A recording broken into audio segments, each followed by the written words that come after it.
está.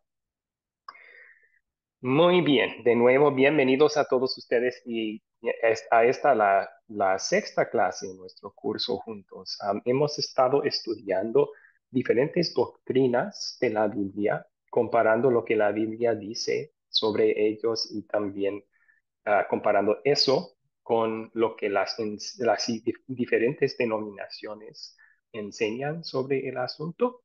Y así estamos queriendo ayudarles a simplemente saber qué es lo que creen y por qué. O sea, tener una fe que está fundada firmemente en lo que la Biblia dice y no tanto en lo que diga una iglesia u otra.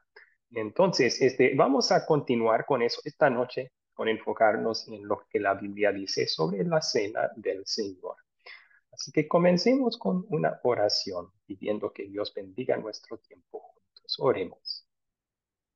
Señor Jesucristo, en la noche que fuiste traicionado, amorosamente nos dejaste una cena por la cual podíamos recordar tu sacrificio y recibir el mismo perdón que obtuviste con él, junto con tu verdadero cuerpo y sangre. Mientras estudiamos esta Santa Cena hoy, ayúdanos a confiar en que lo que tú dices es la verdad. Danos a todos un entusiasmo para participar en esta fiesta tan a menudo como podamos, mientras esperamos para unirnos a ti en la gran fiesta del cielo.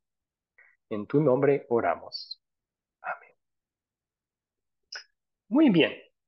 Con nuestro tiempo esta noche, queremos lograr tres metas, tres objetivos. El primero es, vamos a repasar las diferencias entre iglesias en cuanto a la justificación, la conversión y el bautismo. O sea, lo que hemos estudiado hasta ahora, las doctrinas que hemos estudiado, vamos a hacer un repaso con algo visual para que puedan recordar lo aprendido ahí. También vamos a comparar lo que la Biblia y las iglesias diferentes dicen sobre la Santa Cena y vamos a conectar algunos errores doctrinales que hemos estudiado con el mal uso de la razón humana. Y ya vimos en otra clase, la segunda, ¿verdad? Que la Biblia debe ser la única autoridad para nuestra fe. Y nos causa problemas cuando nosotros permitimos que la razón sea una autoridad más alta que la Biblia y que la razón dicte el significado de lo que la Biblia dice en vez de dejar que la Biblia misma se interprete a sí misma. Entonces vamos a continuar con esto. Primero el repaso sobre lo que hemos visto en clases anteriores. Primero estudiamos la justificación juntos. ¿Alguien puede recordar una buena definición de la palabra justificar?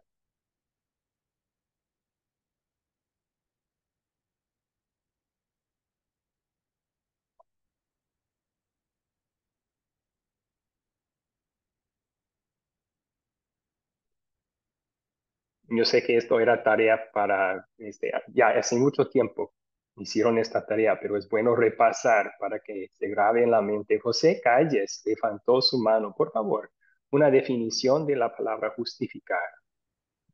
Pastor, se dijo en la clase que justificar era declarar libre de pecado, Eh, declarar a alguien libre de culpa. Excelente, sí, entonces declarar a alguien inocente o no culpable, declararle justo, se podría decir. Entonces, hablamos en esa clase sobre la justificación objetiva que Cristo ganó ese veredicto de inocente para todo el mundo. También la justificación subjetiva que el sujeto, el individuo, recibe el beneficio de ese veredicto de inocente por medio de la fe en Cristo. Y vimos la siguiente diferencia entre recibimos la justificación. Primero, en la Iglesia Católica vimos que enseñan que la justificación la recibimos por medio de una combinación de fe y nuestras obras. Veremos en la siguiente clase algunas de las prácticas que demuestran eso. Pero una es la penitencia. Tal vez algunos de ustedes tengan experiencia con esto, que cuando un feligrés va al cura, al sacerdote, para confesar sus pecados, después de absolver del pecado, el sacerdote le da una lista de obras que tiene que realizar, ¿verdad? Y eso completa el perdón que esa persona recibió. Entonces es una Hola, combinación. unos minutos después porque estaba full. Buenas noches, ¿cómo están todos? Muy buenas noches, Zoraida. Bienvenida a la clase. Qué bueno que puede estar presente. Muchísimas gracias, profe. No hay de qué. Bueno, estamos haciendo un repaso de lo que hemos visto en las lecciones anteriores, ¿ok? Muy bien. Sí, Ok. Entonces, el perdón, la salvación, la justificación, según la Iglesia Católica, tiene que recibirse por una combinación de tu fe en Cristo y tus buenas obras. Depende de las obras de uno. Vimos también algunas citas comunes en iglesias evangélicas que básicamente enseñan lo mismo. Algunas sí enseñan que es por medio de la fe sola.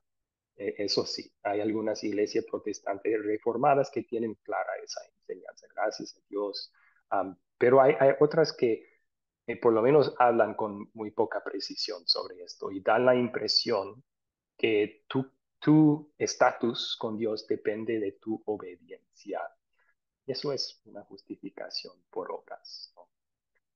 También vimos que en la Iglesia Luterana creemos que la Biblia enseña una justificación por medio de la fe sola, sin obras de la ley, como dice Romanos 3:28 y muchos otros versículos, pero que las obras entonces son el fruto de una fe salvadora, son el resultado natural de recibir justificación gratuitamente. Queremos hacer buenas obras en gratitud.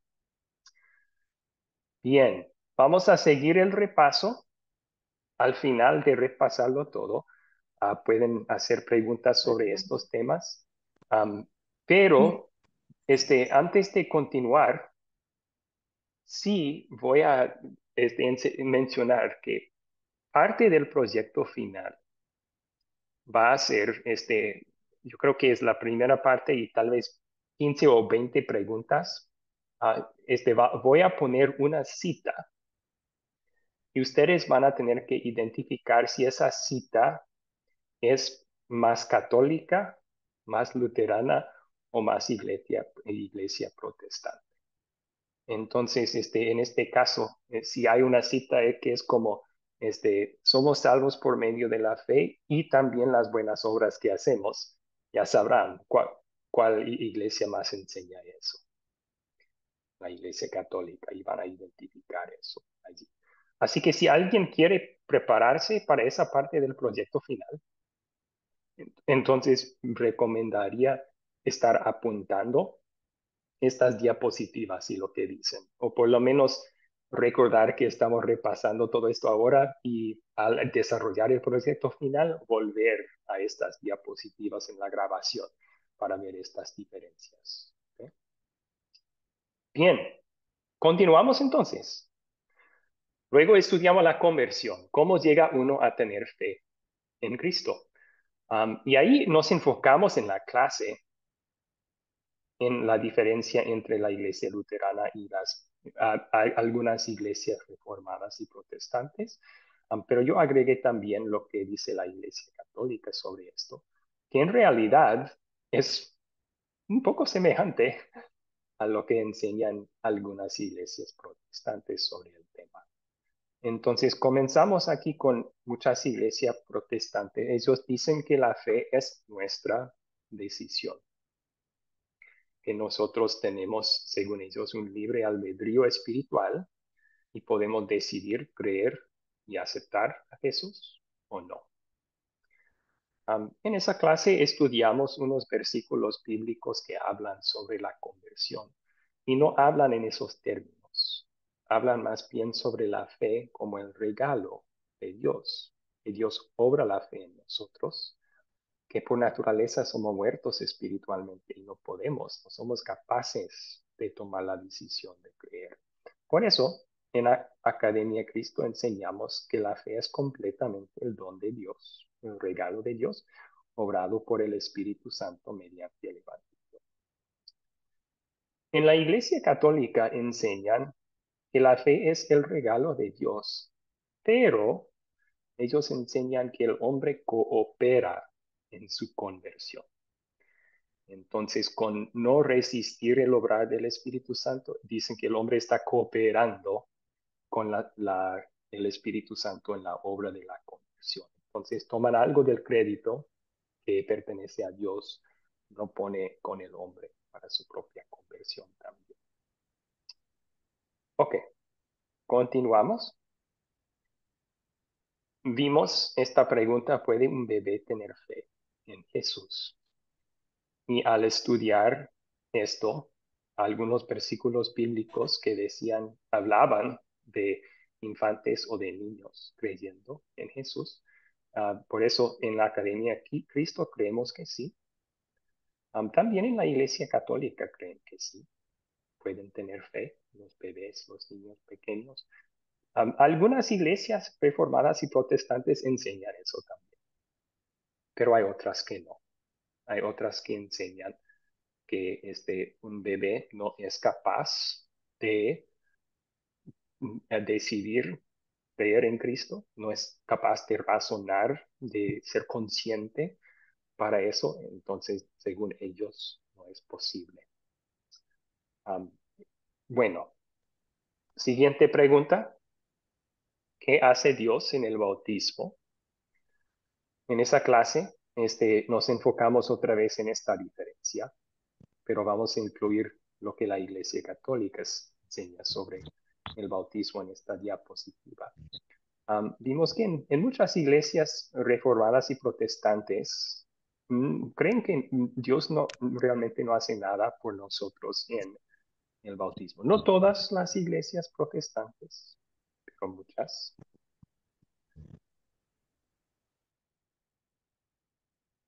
Dicen más que el bautismo es un acto de obediencia de parte nuestra y que es simbólico. Simboliza un nuevo nacer que sucede en el momento de nuestra conversión.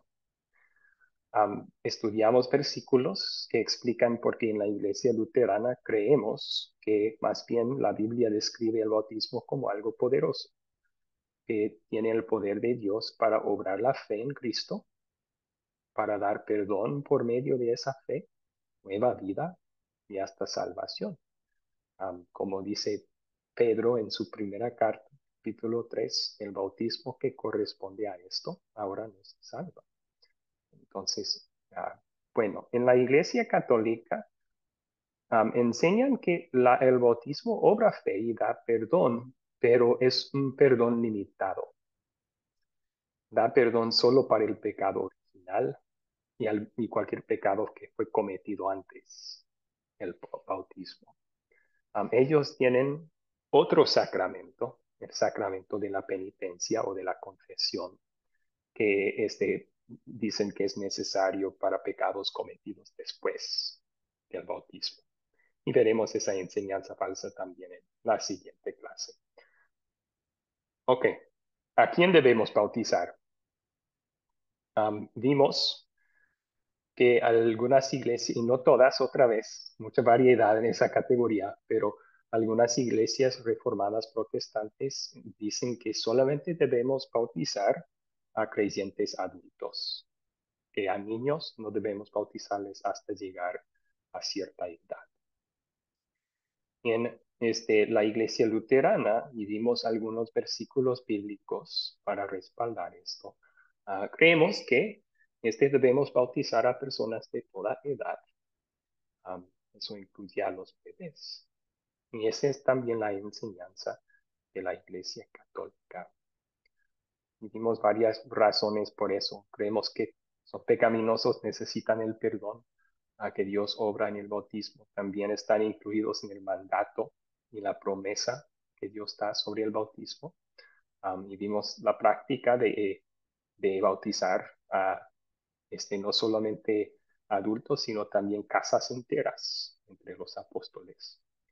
Entonces, bueno, ¿cuáles son sus preguntas sobre nuestro repaso? Yo vi que Adolfo levantó su mano antes. ¿Cuál pregunta tiene usted, Adolfo? Sí, profesor, aprovechando de que estamos repasando aquí, en la lección 3 había una pregunta que yo nunca pude encontrar en el video, pues, y Ujú. decía que, ¿por qué a veces se dice que esta enseñanza, la de justificación, es la doctrina sobre la cual la iglesia se sostiene o se cae? Entonces quería que pronto me aclarara esa pregunta. Ok. Sí, porque entonces la doctrina de la justificación es la doctrina central de toda la Biblia, o en otras palabras, la iglesia sobre la cual, la doctrina sobre la cual la iglesia se sostiene o se cae. Es porque, ¿cómo somos justificados? Si tenemos la respuesta a esa pregunta correcta, vamos al cielo. Si contestamos esa pregunta mal, vamos al infierno.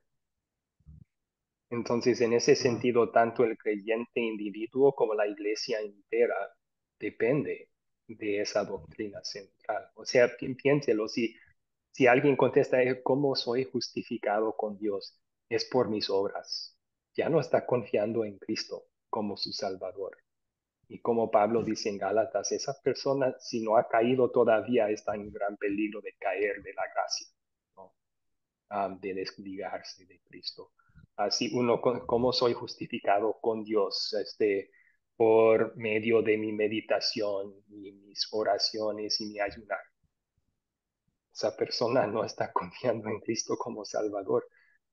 Entonces, sí, es tan central porque si uno lo tiene bíblicamente, correctamente, y entonces recibe la justificación por medio de la fe en Cristo. Si uno está confiando en otro Salvador o mediador, no va a ser justificado. ¿Ok? ok, gracias, pastor. Gra- Profesor, Gracias a usted. Parece que Yuraima tiene una pregunta. Por favor, ¿cuál es su pregunta, sí. Yuraima? Buenas noches, profesor. Buenas Me costó noches. mucho entrar. Ajá, mire, estas preguntas, las que usted ha nombrado, ¿cuántas han sido? ¿Cuatro? 4 o 5. Ok, ¿me podría decir cuál fue la primera? 5. ¿Cómo recibimos la justificación? Fue Ok, la primera. la primera, ok. ¿Y estas son las preguntas que van a ir? Mira, mira. No, no precisamente, pero la información en estas diapositivas les va a ayudar en esa Muy, sección. ok, muy bien, profesor, muchas gracias. Era eso yo. Sí, les voy a dar algunos Gracias. otros ejemplos entonces de cómo va a ser esa parte del proyecto final para su tranquilidad. Va a haber una pregunta probablemente que dice, tenemos que decidir creer en Cristo y aceptarlo en nuestro corazón para ir al cielo. Y ustedes van a tener que decir, ¿es esa enseñanza católica, luterana o es protestante? Y bueno, lo que ves aquí en la pantalla, ¿verdad? La fe es nuestra decisión. Es una enseñanza que se halla en iglesias reformadas o protestantes. Entonces van a indicar eso. Otra pregunta en el proyecto final va a ser, ¿el bautismo es un acto de obediencia que simboliza lo que recibimos al creer en Jesús? Bueno, ahí está, van a indicar eso, es reformado. Am, sí, entonces así va a ser esa parte del proyecto final. Va a haber una enseñanza. Ustedes tienen que indicar si es luterana, si es protestante o si es católica. Ujú. ¿Ok? ¿Alguna otra pregunta sobre este repaso que hemos hecho?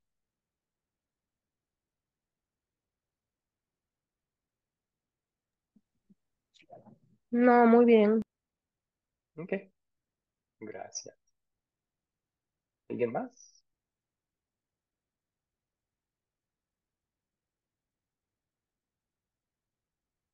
Perfecto. Profesor, ¿y para cuándo es ese preguntas? ¿Para cuándo? ¿Para cuándo es el proyecto final? Ajá, Sí, les voy a dar más información sobre eso en el futuro. ok, ok, muy bien. Ok, está bien, gracias. Continuamos entonces. Vamos a enfocarnos en la Santa Cena y un poco de trasfondo. La noche antes de que Jesús muriera en la cruz para nuestra salvación, él y sus discípulos estaban celebrando la Pascua y no es una casualidad. Lo interesante es que los líderes judíos que estaban conspirando para matar a Jesús dijeron, no lo hagamos durante la fiesta de la Pascua, porque hay tanta gente del exterior de Jerusalén que llega a Jerusalén durante la Pascua, que ellos dijeron, si sucede durante la Pascua, entonces va a haber alborotos en la calle, y va a causar problemas. Mejor que lo matemos, pero no durante la Pascua. Pero Dios tuvo otro plan, y ese plan fue que Jesús muriera en la Pascua.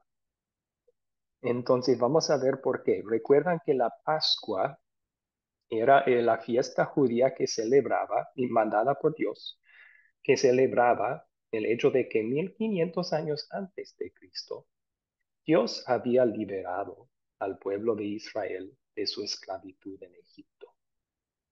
Bajo Moisés, este Dios mandó 10 plagas a los egipcios. La 10ª plaga era la muerte de todos los primogénitos en la tierra de Egipto. Y con esas plagas Dios quiso hacer al faraón arrepentirse para que soltara al pueblo de Israel. El faraón nunca quiso.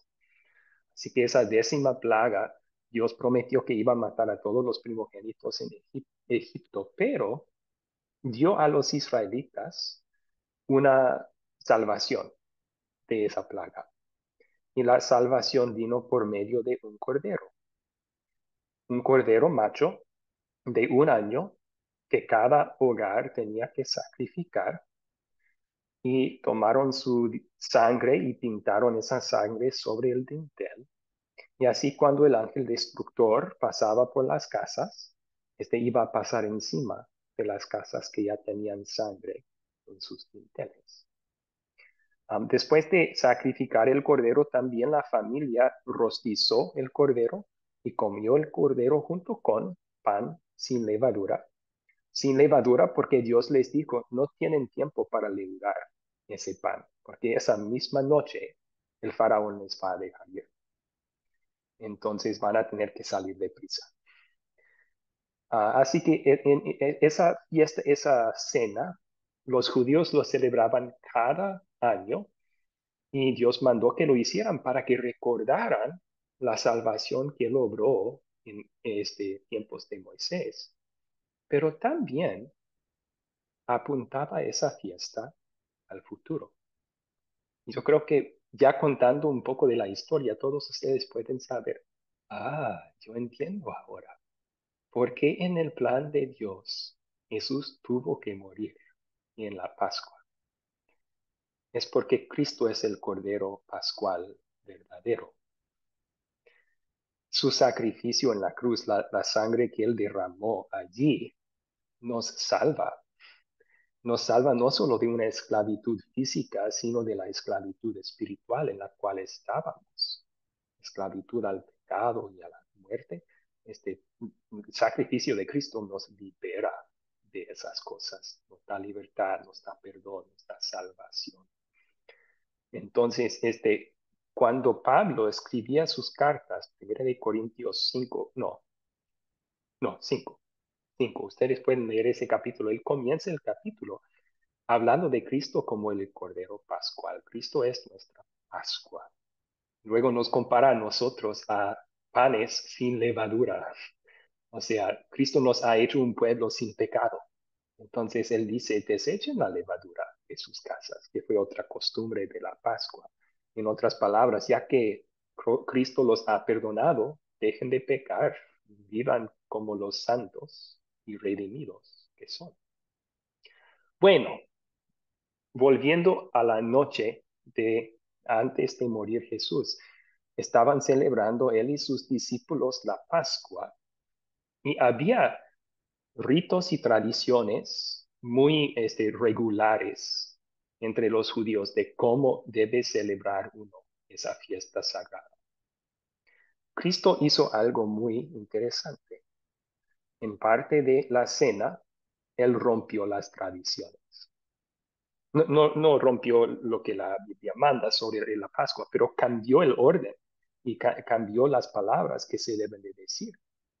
Él, en vez de hablar del cordero de la Pascua que iban a comer, él tomó el pan y el vino y lo compartió con sus discípulos, instituyendo otra cena nueva.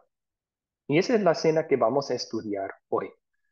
A veces se llama la Cena del Señor o la Santa Cena, a veces se llama en iglesias católicas la Eucaristía, que esa es una palabra que significa acción de gracias y simplemente refiere al hecho de que cuando tomó el pan, Jesús dio gracias a Dios y luego lo repartió. Está bien cualquier de esos términos.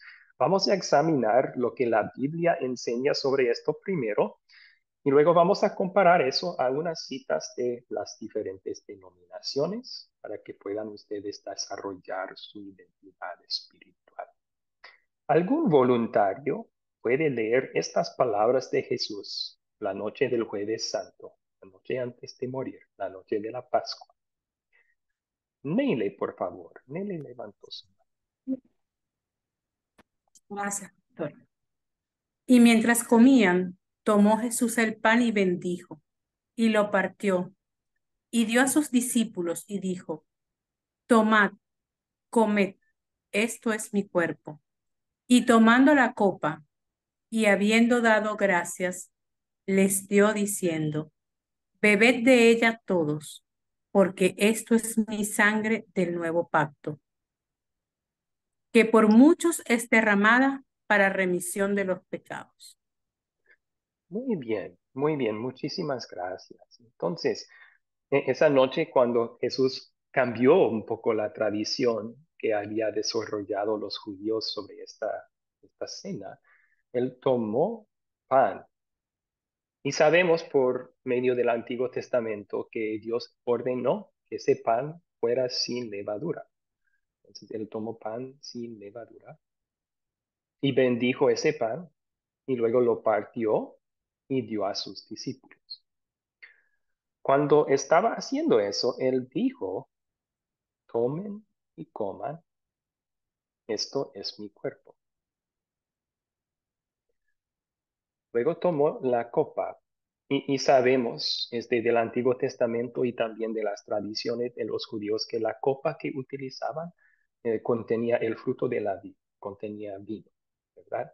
Entonces tomó el vino y habiendo dado gracias, les dio diciendo, entonces tenemos vino, él dijo, bebed de ella todos porque esto es mi sangre. Y luego habla de sangre del nuevo pacto. Es una referencia que vamos a ver en unos minutos a una profecía en tiempos de Jeremías. El profeta Jeremías vivió como 600 años antes de Jesús.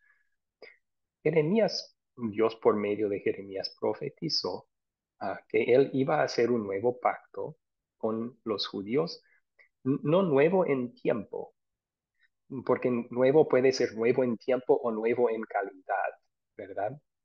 Y en realidad el nuevo pacto que Dios prometió en Jeremías es la antigua promesa de un Salvador que él dio en el huerto de Edén. Pero iba a ser nuevo en calidad el pacto en comparación con el antiguo pacto. El pacto de la ley que Dios hizo con Israel en el monte de Sinaí era yo voy a ser su Dios, ustedes tienen que cumplir mis mandamientos. Y Ellos fallaron en eso diariamente y a través de los siglos. Dios en Jeremías dice, yo era como un esposo para ustedes, yo era fiel, pero ustedes no fueron fieles a ese pacto. Así que Dios dice, no, voy a hacer un nuevo pacto con ustedes. Y hay muchas cosas que Dios promete hacer por ellos en ese nuevo pacto, pero la más grande era, perdonaré sus pecados y no voy a recordar más sus iniquidades. Ahora piensen en los discípulos sentados ahí con Jesús, ¿verdad? Conocen ellos sus antiguos testamentos, conocen las profecías. Ellos escuchan, esto es mi sangre del nuevo pacto. ¿Qué van a pensar? Esta es mi sangre del perdón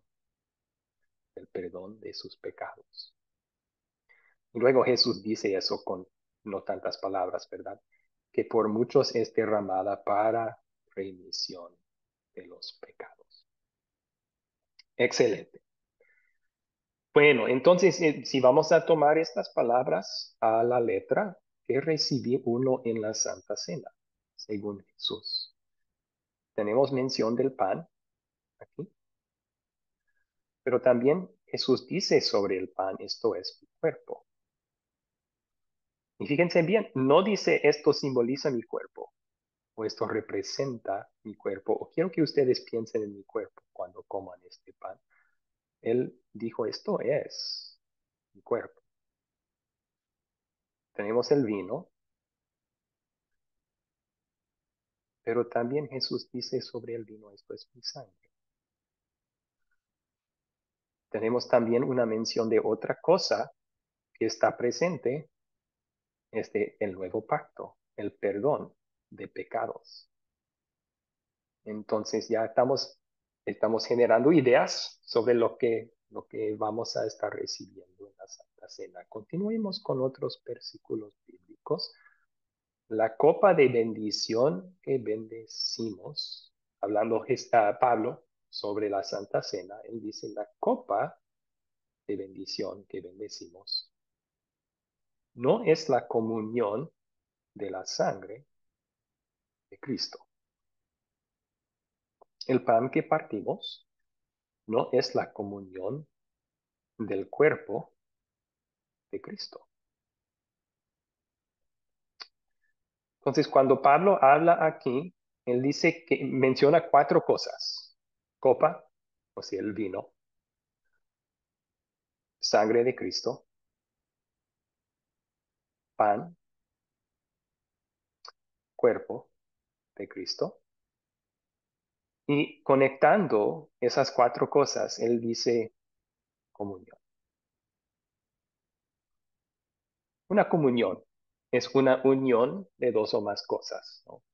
Entonces, cuando él llama el vino la comunión de la sangre de Cristo, está diciendo esa cosa en realidad es una unión de 2 cosas, el vino y la sangre.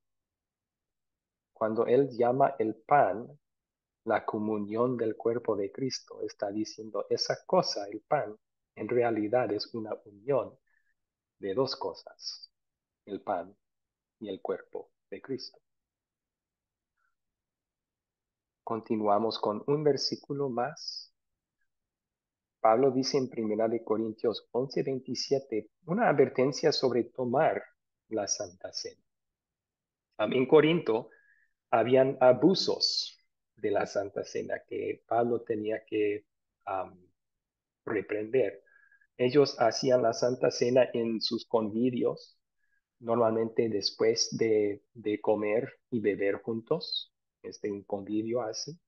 Pero en el convivio, algunos tomaban demasiado y casi se estaban emborrachando. Otros que no tenían dinero, no traían comida y los ricos no estaban compartiendo su comida con los pobres.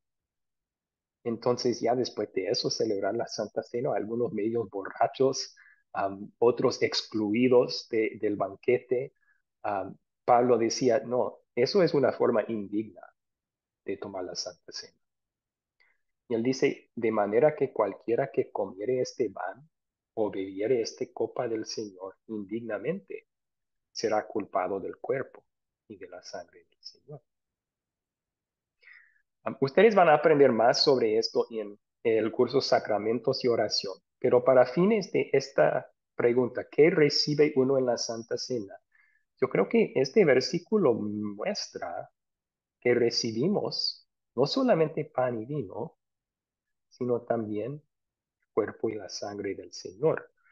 Porque si no fuera así, si solamente son pan y vino, entonces uno que se acerca sin sinceridad, uno que se acerca de forma indigna para tomarlo, solo está comiendo un snack. No está pecando contra el cuerpo y la sangre de Jesús. Pero si esos están presentes con el pan y con el vino, y una persona se acerca y de manera indigna participa, entonces sí está pecando contra el cuerpo y la sangre de Jesús en esa Santa Cena. Bien, vamos a continuar entonces. Aquí otra vez Jesús llama en Lucas también, esta copa es el nuevo pacto en mi sangre. Y aquí tenemos esas palabras del nuevo pacto que mencioné ya. Vienen días, dice Jehová, en los cuales haré nuevo pacto con la casa de Israel, porque perdonaré la maldad de ellos y no me acordaré más de su pecado. Entonces, cuando Jesús llama el vino, el nuevo pacto en su sangre, está diciendo, aquí ustedes tienen perdón para sus pecados. O sea, una cosa que recibimos en la Santa Cena es el perdón para nuestros pecados, el consuelo que somos perdonados. Tenemos esas buenas noticias en el celebrar de la Santa Cena. Ok, bueno, ya viendo los versículos bíblicos, ¿cuáles preguntas tienen sobre esto? Y luego vamos a comparar las citas de las iglesias diferentes. Sí. Disculpen, ahí yo apunté mucho aquí. Voy a tratar de borrar. Ahí está. Ok. ¿Cuáles preguntas tienen sobre esto? Primero, Zoraida levantó su mano. ¿Cuál es su pregunta, Zoraida?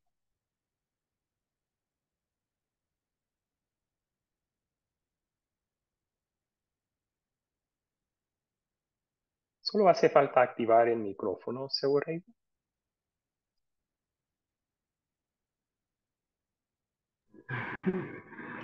Lo que pasa es lo siguiente, que yo la levanté para la respuesta anterior y bueno, con relación a la Santa Cena, bueno, este, evidentemente que el pan, bueno, siempre ha representado el cuerpo de Cristo y la sangre, este, la sangre que él derramó en la cruz del Calvario. Siempre ha sido eso. En la Santa Cena, bueno, se representa el pan y el vino, haciendo alusión al cuerpo y la sangre de Cristo. Ok.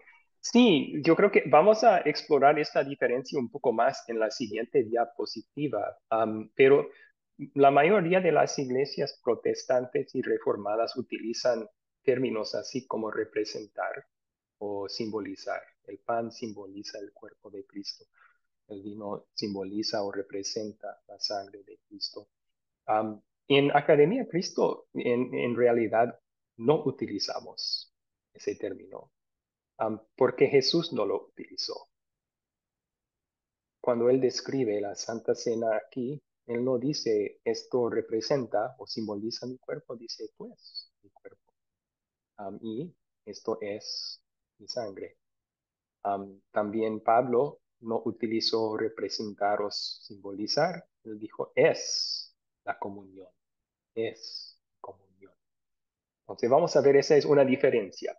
Creemos en lo que en Academia Cristo, en lo que se llama la presencia real, que según Jesús y Pablo, el cuerpo y la sangre de Jesús están realmente presentes con el pan y el vino, pero no sabemos cómo, porque obviamente no lo podemos ver.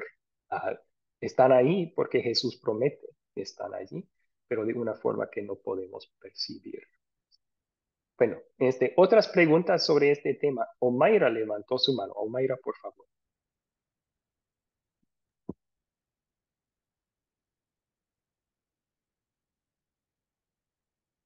Solo hace falta activar el micrófono, Omaira.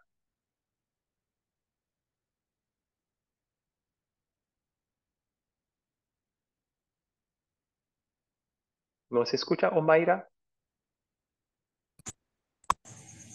Que me tenía que desconectar del reproductor porque no se oye entonces con el reproductor. ¿Ya Entiendo. me Ok. escucha? Sí, le escuchamos bien. Claro. Ahora no lo escucho yo a usted. Bueno, mi pregunta es sobre tomar la cena indignamente. Cuando Pablo dice o decía de lo que indignamente usted estaba diciendo de que habían algunos que iban borrachos, que los pobres no, los ricos no compartían con los pobres, entonces que habían personas excluidas. Mi pregunta es que si una persona no bautizada toma la Santa Cena, la está tomando indignamente. Ustedes van a aprender sobre esa parte en el curso Sacramentos y Oración, pero puedo dar un resumen breve de eso.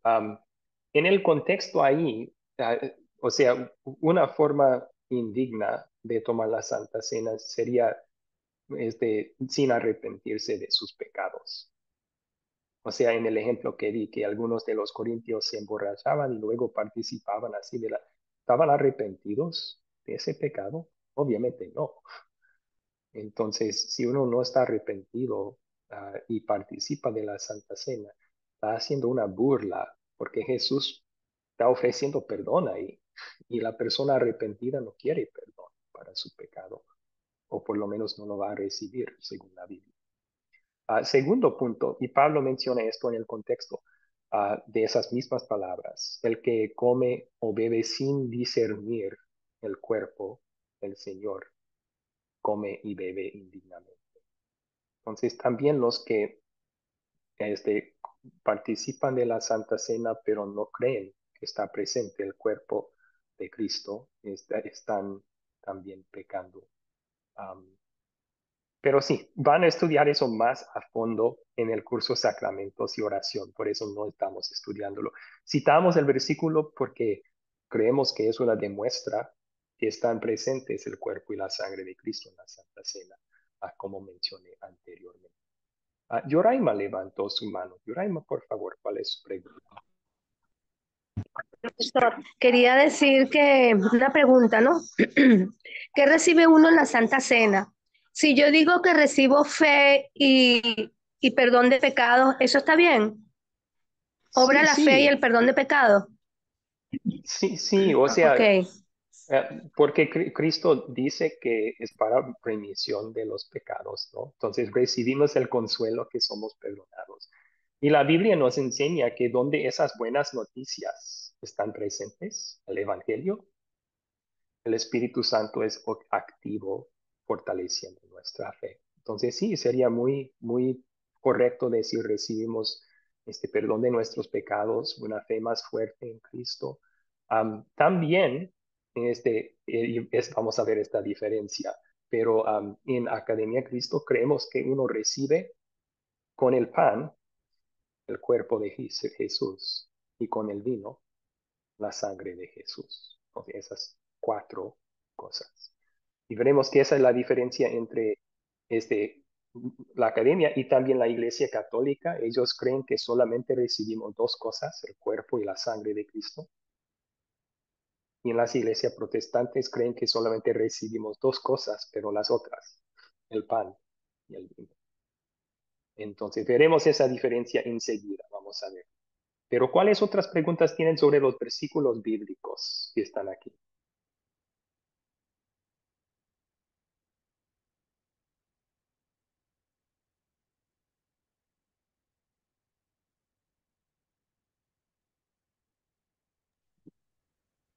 ¿Todo bien? ¿Qué?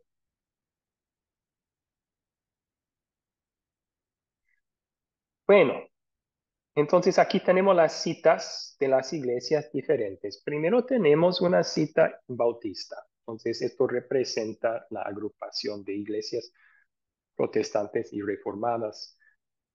Dice la cita, la cena del Señor, perdón, es un acto simbólico de obediencia por el cual los miembros de la iglesia, al participar del pan y del fruto de la vid, conmemoran la muerte del Redentor y anuncian su segunda venida. Entonces, este es muy semejante a la definición que dieron del bautismo también. Acto de obediencia y simbólico. El énfasis que muchas iglesias reformadas y protestantes dan en los sacramentos es que son actos de obediencia nuestra no más. Ordenanzas las llaman. Entonces nosotros obedecemos con cumplirlos. Y que son simbólicos. No realmente dan bendiciones, pero simbolizan cosas espirituales, bendiciones espirituales. Entonces, para hacer esa diferencia, yo creo que esta última parte, tanto católicos como luteranos como protestantes, podemos estar de acuerdo con esto, que con participar conmemoramos la muerte de Jesús, eso Jesús mismo lo dijo en 1 Corintios 11, y anunciamos su segunda venida también. Es un recordatorio que el Cristo que vino y se sacrificó por nosotros vendrá de nuevo. La diferencia es, en la academia creemos que es más que solo conmemorar, más que solo simbólico y más que solamente algo que nosotros hacemos por Dios. Es más bien un medio por el cual Dios hace cosas por nosotros, no simbólico, pero verdadero, y que sí, recibimos bendiciones por medio de él. Entonces creemos que todos los que participan del sacramento de la cena del Señor reciben el verdadero cuerpo y sangre de Cristo con el pan y el vino. Entonces fíjense bien en esa diferencia, ¿verdad? Según la iglesia protestante, recibimos solo pan y fruto de la vid, que sí simbolizan el cuerpo y la sangre de Cristo, pero no están realmente presentes. A base de lo que Jesús y Pablo dijeron, ¿verdad? Esto es mi cuerpo. Nosotros creemos que sí, recibimos el pan y el vino, pero también recibimos de una forma que no podemos percibir el cuerpo y la sangre de Cristo en la Santa Cena. No solo algo simbólico, sino realmente están presentes. Llamamos eso la presencia real en la Santa Cena. También, en cuanto participamos de este cuerpo y sangre dado y derramada por nosotros, recibimos por fe el consuelo y la seguridad de que nuestros pecados son realmente perdonados. Y si nuestros pecados son perdonados, tenemos vida y salvación. Entonces, hace Dios algo por nosotros en la Santa Cena. Nos asegura una vez más que Él no recuerda nuestros pecados por causa de Cristo y su sacrificio en la cruz. Y eso tiene poder para obrar la fe, para fortalecer nuestra vida espiritual. Ok, comparamos lo que se enseña en la Iglesia Católica. Esta cita está incorrecta. Se me olvidó cambiarla, pero la cita misma viene del Catecismo Católico y ustedes pueden buscar esto por internet. Está.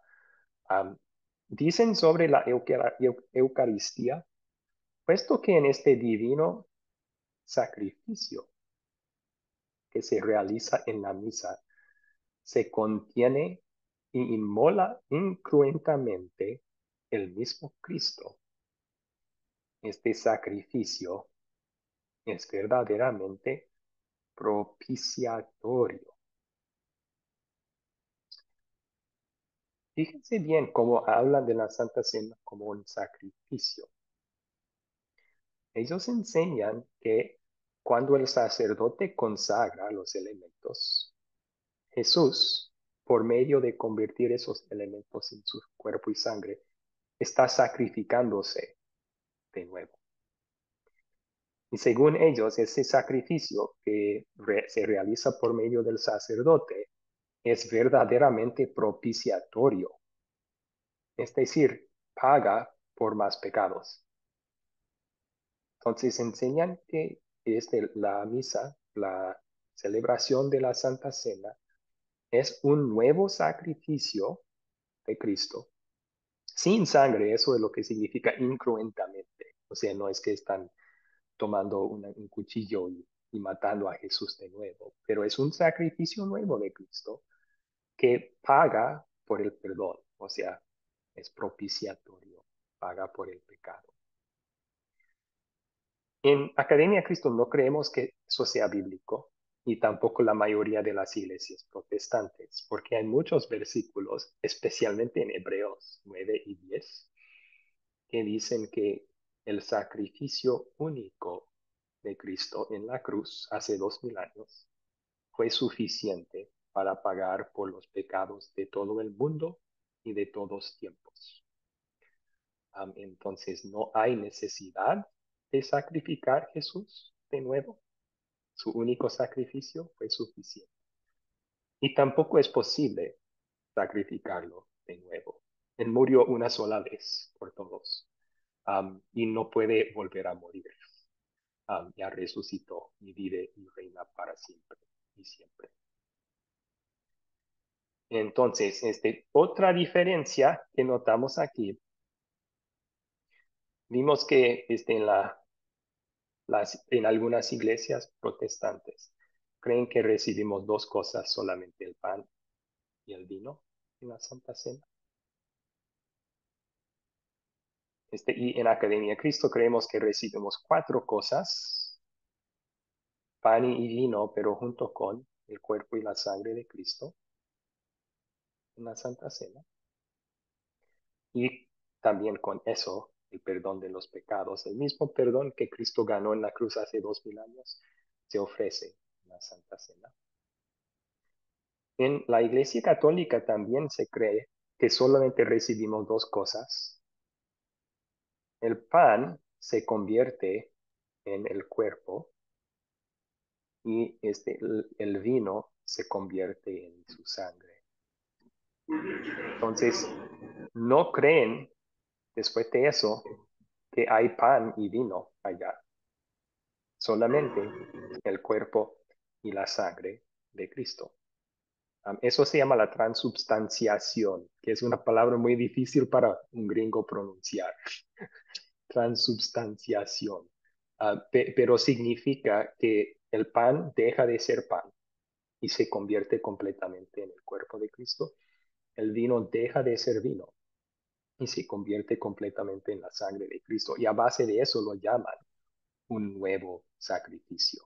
Entonces, también a base de eso, hacen cosas con la hostia, por ejemplo, que la Biblia no nos manda a hacer. Adoran, veneran la hostia porque dicen, es Cristo. Am, Cuando la Biblia no que nos llama a adorar a la hostia. Cristo nos mandó a tomar y comer el pan, ¿no? Entonces, bueno, hasta allí, pueden ver las diferencias. Aquí tenemos otra vez un visual que les ayuda a saber qué recibe uno en la Santa Cena según las iglesias diferentes. Am, ¿Cuáles preguntas tienen? Si quieren apuntar esto, este resumen, pueden o sacar una captura de pantalla también. Eso les ayudará con el proyecto final. ¿Cuáles preguntas tienen sobre esto?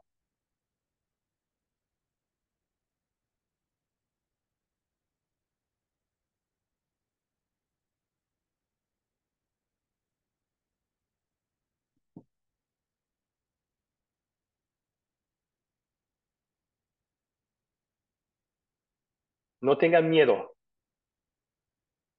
rebaño pequeño. ¿Alguna pregunta? No duden en levantar la mano y hacerla.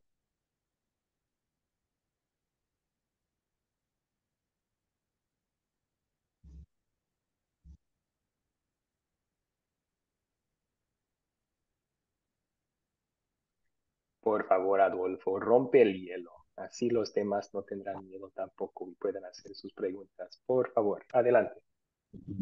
Ahora la pregunta era, ¿cada cuánto puede uno celebrar la Santa Cena en la congregación de una cita? Sí, excelente pregunta. Jesús en Primera de Corintios 11, ah, tenemos las palabras de institución. Pablo cita a Jesús.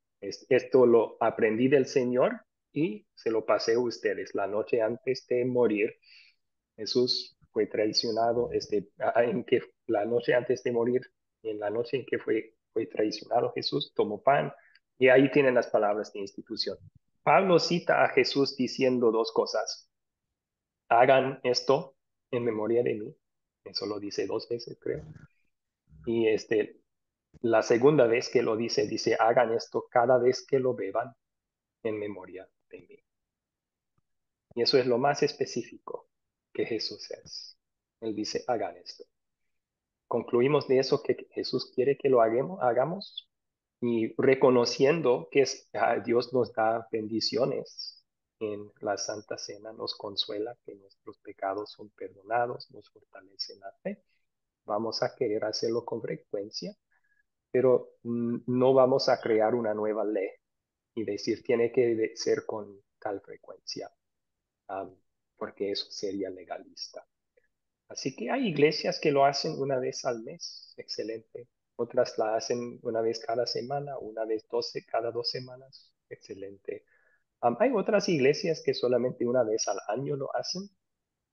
Y como digo, no hay ley sobre eso, pero yo quisiera recordar esa iglesia de las bendiciones que Dios da en la Santa Cena y animarles a tomarlo con más frecuencia.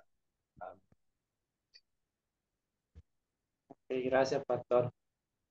Excelente pregunta. ¿Cuáles otras preguntas tienen de este tema?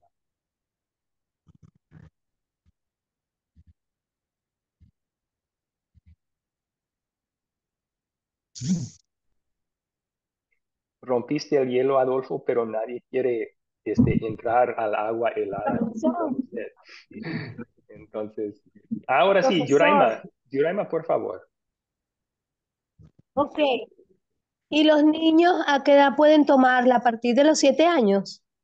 Una vez confirme, ¿cómo? Otra vez la Biblia no especifica, pero sí da a Pablo palabras en 1 Corintios 11 sobre tomarla de forma indigna y advertir contra eso. Y él específicamente dice el que no discierne el cuerpo de Cristo está tomándolo indignamente. Entonces preguntamos, ¿un niño de 2, 3 años, aunque como vimos en clases anteriores, pueda por obra del Espíritu Santo tener fe en Cristo, va a reconocer que en la Santa Cena está recibiendo el cuerpo de Cristo o no? Probablemente no, ¿verdad? No. Podría pensar que es solamente una merienda, como cualquier otra merienda que su mamá le ha dado. Entonces, por esa razón es bueno esperar hasta que un niño tenga la edad para poder aprender lo que es la Santa Cena y también poder reconocer que es algo especial que uno está recibiendo no solo pan y vino, sino también el cuerpo y la sangre de Cristo para nuestro perdón. Ahí. En palabras cortas, para que el niño pueda tomar dignamente la Santa Cena. Y no hay edad especificada para eso. Cada iglesia puede poner su propia costumbre. Entonces, en nuestras iglesias normalmente esperemos hasta que el niño tenga entre 12 y 14 años de edad, por ahí. Pero otra vez no hay ley. Si alguna iglesia decide, vamos a permitir a niños de 10 años hacerlo, está bien.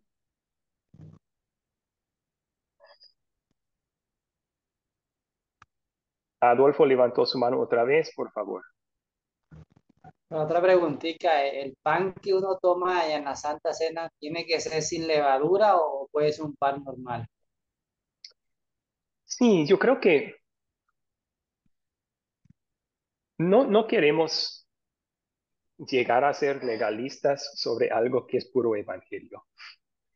O sea, Jesús quiere que celebremos ese acto para recordarle a Él y su sacrificio y recibir perdón. Y esas son puras buenas noticias. Entonces tengamos cuidado de poner tantas restricciones o reglas alrededor de la Santa Cena que se convierte en algo que no sea evangelio. Buenas noticias.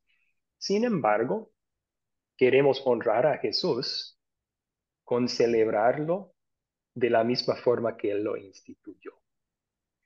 Entonces, si Jesús utilizó pan sin levadura, queremos utilizar pan sin levadura. Ok, gracias, pastor. Buena pregunta. Gracias por hacerla.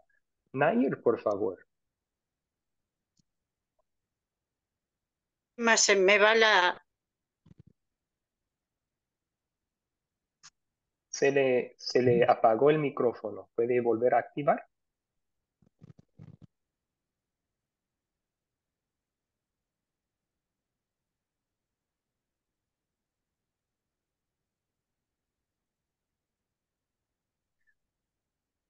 No le podemos oír, Nair. ¿Quiere mejor aportar la pregunta en el chat? ¿Sería posible?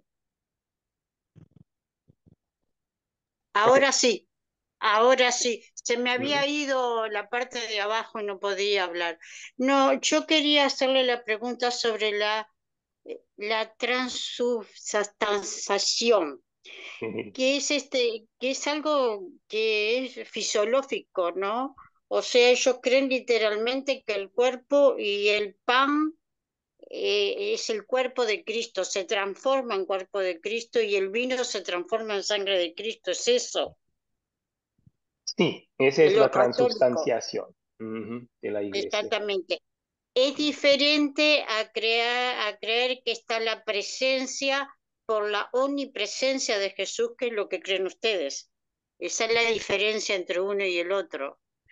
O sea, Mm, ustedes en la ubicuidad de Cristo, o sea, en la omnipresencia del Señor, Él está, puede estar en el pan y en el vino, am, por eso se transforma en la sangre de Cristo y en el pan de Cristo. Esto va un poco profundo en la enseñanza de la doctrina luterana, pero creemos que es un modo de presencia un poco diferente que su omnipresencia. Porque si fuera igual que su omnipresencia, entonces, bueno, Cristo está presente en todo lugar, en todo momento, así que cuando yo como una pizza, estoy comiendo el cuerpo y la sangre de Cristo. Cuando yo como mis huevos en la mañana, igual, ¿verdad? Porque Cristo está omnipresente ahí en los huevos también. Pero Cristo no dijo esa promesa sobre pizza o huevos, lo dijo específicamente sobre el pan y el vino que utilizamos en la Santa Cena. Entonces creemos que sí, es por su omnipoder, por su omnipotencia que Él puede hacerlo, pero que esté ahí junto con el pan y el vino están presentes realmente, pero de una forma que no podemos percibir el cuerpo y la sangre de Cristo, conforme a su promesa, a sus palabras. Da. ¿Ok? Gracias. Gracias. Muy bien. Ok, entonces vamos a estudiar un poco más. Yo creo que en el video ustedes escucharon la historia de Lutero y Zwinglio y la conversación que ellos tenían y cómo que no podían llegar a un acuerdo sobre este punto. Y eso demuestra lo que aprendimos en la clase 3, no, clase 2, sobre formas diferentes de interpretar la Biblia. Y esa es la raíz de esa diferencia y de otras diferencias entre la iglesia luterana y algunas iglesias protestantes. Entonces, aquí lo tenemos. Vimos cuando estudiamos la interpretación bíblica.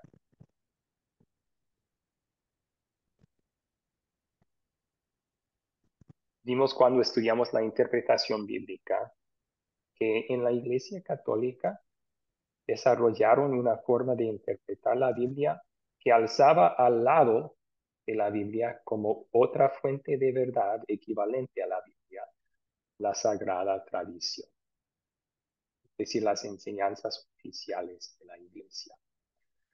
Y veremos en la clase siguiente que explora otras diferencias católicas, que esa es la raíz de muchas prácticas y muchas enseñanzas que no son bíblicas, no vienen de la Biblia. Pero para ellos eso no es problema, porque la tradición también es la fuente de verdad divina en su interpretación.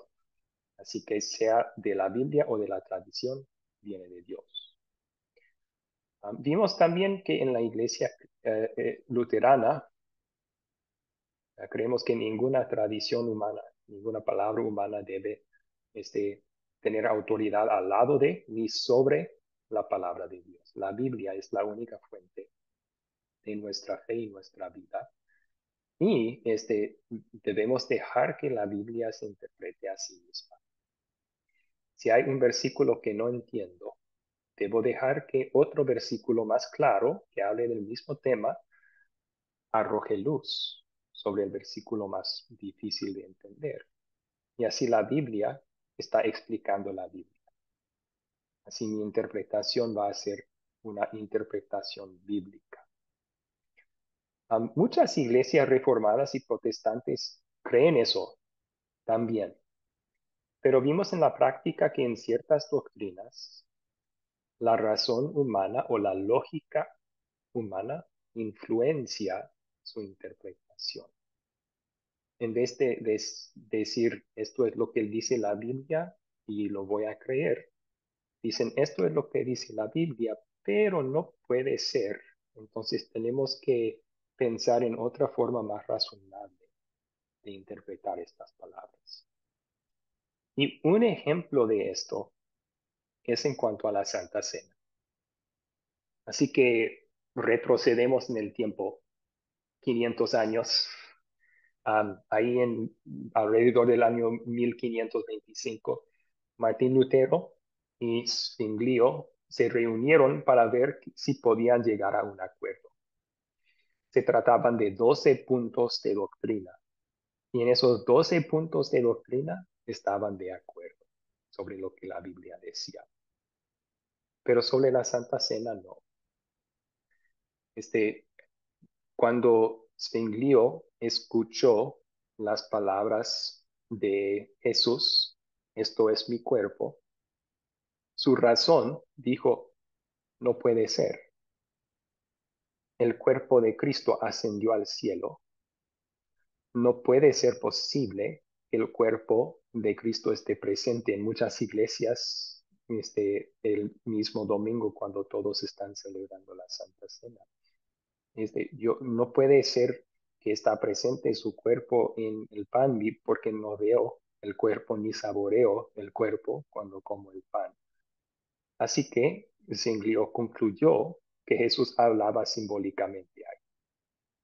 Que Jesús no quiso decir esto es mi cuerpo, debía haber dicho esto representa, simboliza mi cuerpo.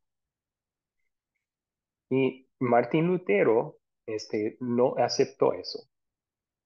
Hasta en la reunión se dice que en la mesa, él escribió en la mesa en latín, hoc est corpus meo. Este es mi cuerpo. Y cada vez que Zwinglio protestaba con su razón humana, Lutero simplemente indicaba con el dedo. Esto es lo que dijo Jesús. Entonces, ¿vamos a creerlo o vamos a juzgarlo con nuestra razón humana? Y Lutero decidió simplemente creer. Eso muestra cómo la razón humana, según lo que creemos como luteranos, puede afectar lo que creemos sobre la Biblia. Y hay otros ejemplos de esto en lo que ya hemos estudiado. Lo que las iglesias protestantes a veces enseñan sobre los siguientes puntos. Bueno, ya mencionaba la Santa Cena, ¿verdad? Entonces no tiene que mencionarse de nuevo.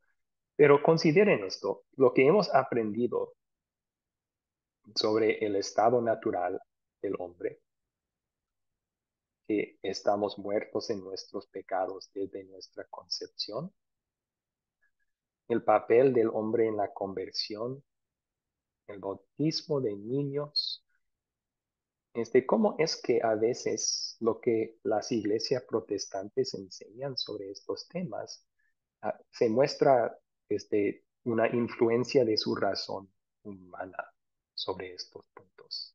¿Qué piensan? ¿Alguien quiere contestar la pregunta? ¿Cómo afecta el uso de la razón humana las diferencias en cuanto a estas doctrinas?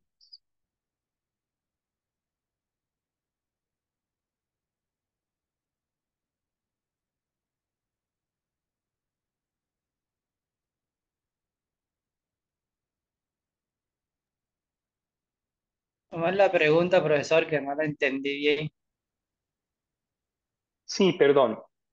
Yo di un ejemplo sobre la Santa Cena, la diferencia entre lo que la iglesia luterana enseña y lo que se enseña en algunas iglesias reformadas y protestantes, es que ellos juzgan lo que la Biblia dice con su razón, con su lógica, ¿verdad? Esto es mi cuerpo, la copa es la comunión de la sangre de Cristo. Dicen, es no significa es allí, tiene que significar representa o simboliza, porque lógicamente, razonablemente yo no veo el cuerpo ni la sangre de Cristo ahí. Entonces, la razón humana afectó su creencia, afectó cómo interpretaron la Biblia. ¿Cómo sucede lo mismo en estos otros doctrinas? El estado natural del hombre, el papel del hombre en la conversión, el bautismo de los niños. ¿Qué piensas? Sí. Creo que hay que hacer lo mismo en nuestra creencia, porque puedo decirlo por experiencia propia de que hasta hace tiempo, hace muy poco tiempo, creía así lo mismo, que eso era una representación simplemente cuando se celebraba la Santa Cena, que era el cuerpo y la sangre de Cristo, el pan, era una simple representación y que recordábamos ese momento cuando Cristo entregó su cuerpo y derramó su sangre. Y ahora veo que estoy aprendiendo que la Biblia en verdad dice eso, de que esto es mi cuerpo y este es mi sangre, no dice que esto representa o representa el pan o la sangre, ¿verdad? Entonces, de igual manera, también afecta en esa otra enseñanza que usted está diciendo también en nuestras vidas, porque creemos en la razón humana y no nos afianzamos en lo que realmente dice la Biblia, lo que enseña la Biblia. Okay. Sí, muchas gracias por el aporte, Adolfo. ¿Alguien más quiere tratar de contestar la pregunta?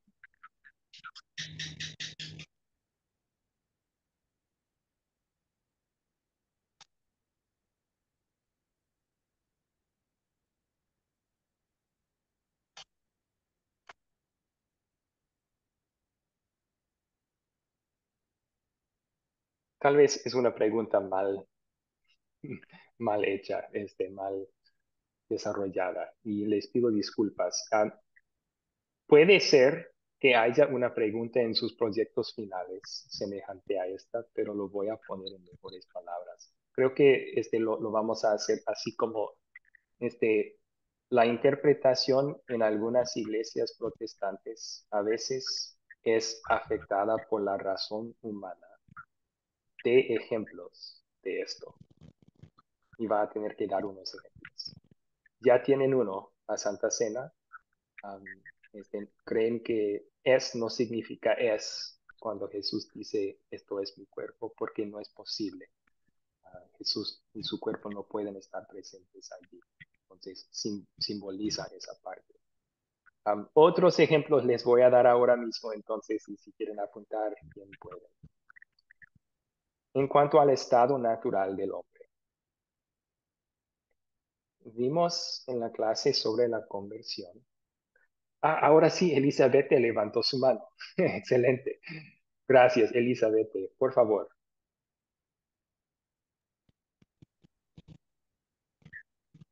Se le escucha entrecortado, se le escucha bien.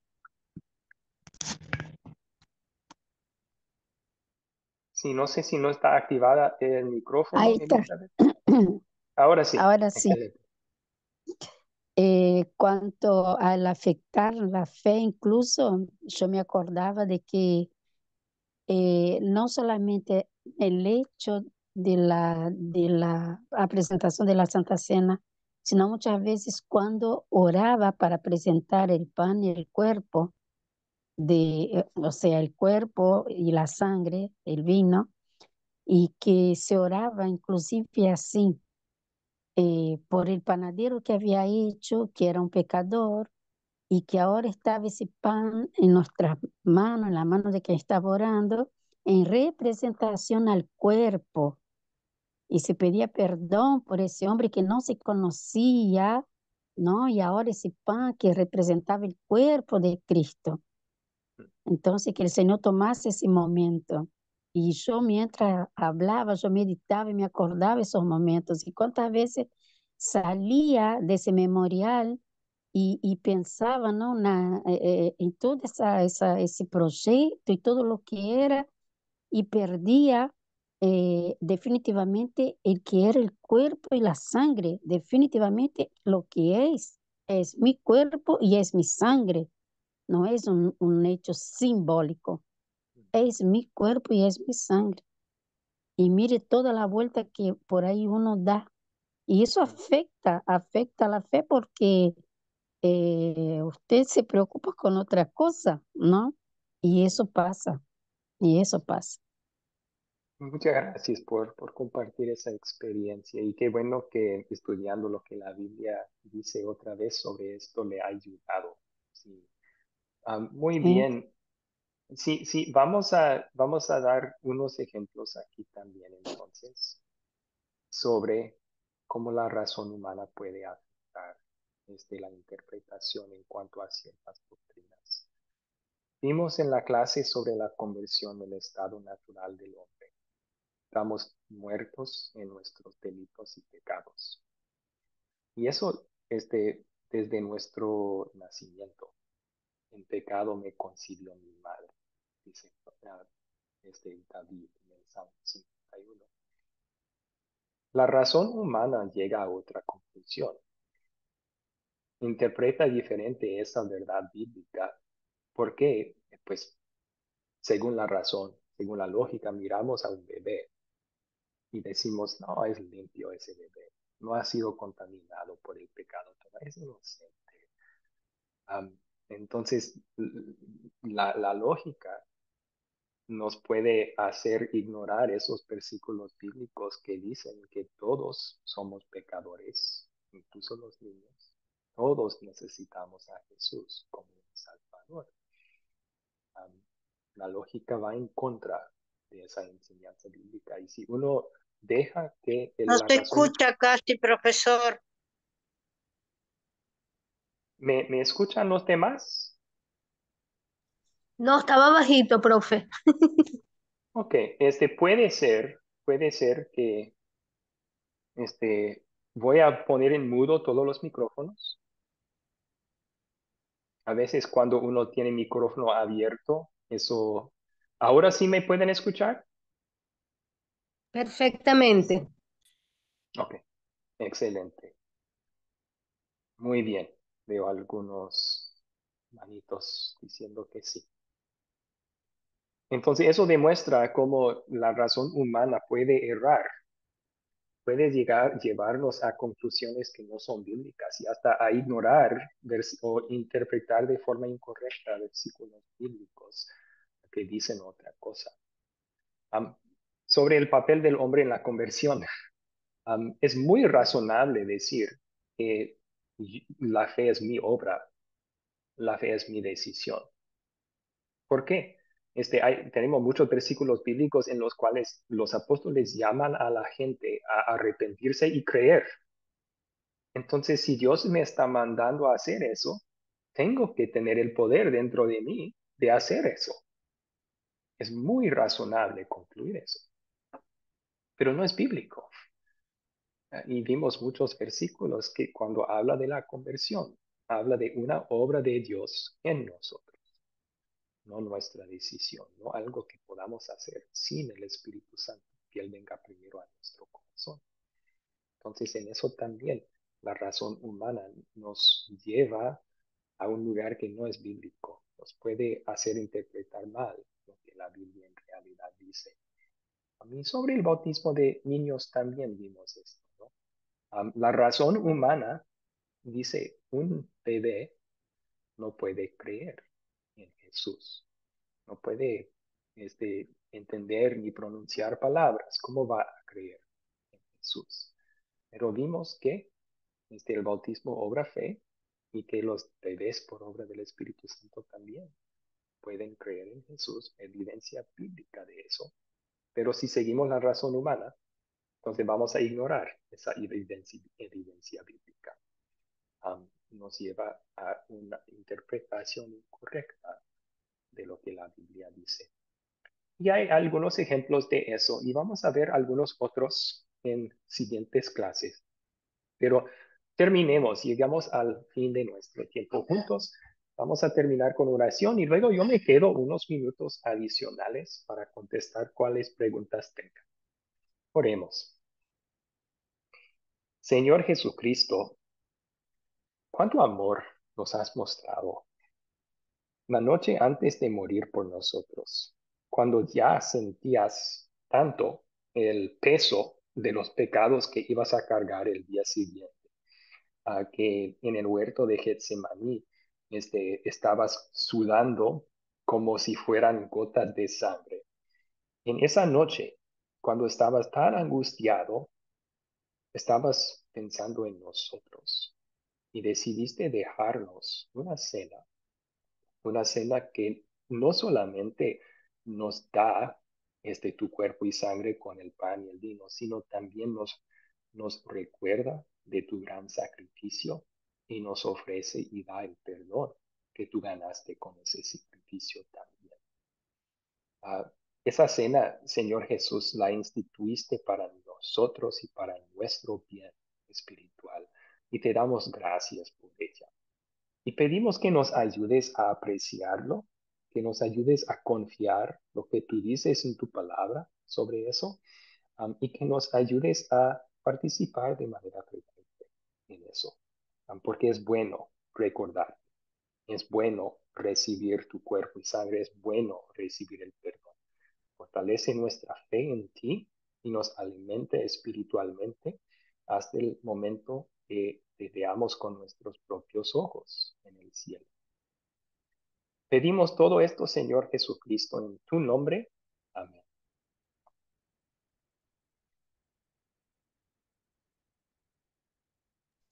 Amén. Buenas noches. Que Dios los bendiga muchísimo.